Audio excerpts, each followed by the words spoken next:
আমার টিঙ্গা আপনাদের স্কুলে আর পড়বে না।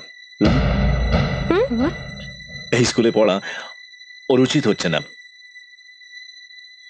আপনারা ওকে ট্রান্সফার সার্টিফিকেট দিয়ে দিন, ও নিজেই এখান থেকে চলে যাবে। এটা একটা guardian list. What? Sorry sir, একটা কথা জিজ্ঞেস করব? টিচাররা আপনাদেরকেও, আপনারা কি সবসময় আপনাদের সন্তানের পাশে থাকতে পেরেছেন, সময় দিতে পেরেছেন সব সময়, নাকি গার্জিয়ানলেস ছিল আপনাদের সন্তান? Stop it! Are you trying to insult us? আপনি আমাদের অপমান করতে চাইছেন? নো স্যার, অ্যাবসলিউটলি না স্যার।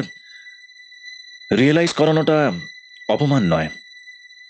যেসব ছোট্ট ছেলে মেয়েদের মা নেই, বাবা নেই, বা সিঙ্গেল পেরেন্ট, বা আপনাদের ভাষায় গার্জেনলেস অর পেরেন্টলেস, তার একটা হাত যদি তার মাসি কিংবা কাকা বা পাড়ার কোনো দাদা ধরে, তাহলে তার আর একটা হাত ধরা উচিত তার স্কুলের, আপনাদের সবার। তবেই তো সে এগোবে।